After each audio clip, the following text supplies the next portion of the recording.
যদি অবস্থা হয়, এখনো শপথ গ্রহণ হয় নাই, এই শপথের পরে বিএনপি সরকার গঠন করলে তাহলে ভিন্ন মতের যারা আছে তাদের কি অবস্থা হবে? আপনাদের আমরা একটা কথা বলে দিতে চাই, যেই 40% মানুষ বিএনপিকে ভোট দেয় নাই, তারা কি বাংলাদেশে থাকতে পারবে না? শুধু কি বিএনপির সমর্থক এবং বিএনপির লোকজনে কি যারা ধানের শীষে ভোট দিয়েছে তারাই কি বাংলাদেশে থাকবে? বাকিদের কি থাকার অধিকার নাই? বাকিরা কি শুধুমাত্র এই অবিচার এবং হুমকির মধ্যে এবং হামলা মামলার মধ্যে পড়ে থাকবে এবং আমাদের বোনদের কি এভাবে ধর্ষণ করা হবে? এটি আমাদের তারেক রহমানের কাছে প্রশ্ন।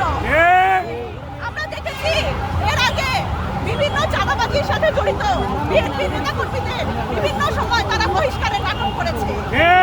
এবার আমরা দেখতে চাই তারেক রহমানের কাছে প্রশ্ন, এই যে কি ধর্ষণ হলো মহাখালী হাতিয়াতে শুধুমাত্র ভিন্নমতে ভোট দেওয়ার কারণে, এই ক্ষেত্রে তার অবস্থান কি? সেই নেতাকে তারা কিভাবে করে আইনের আওতায় আনে? এইটা হচ্ছে আমাদের প্রশ্ন। আমরা ধর্ষকের ফাঁসি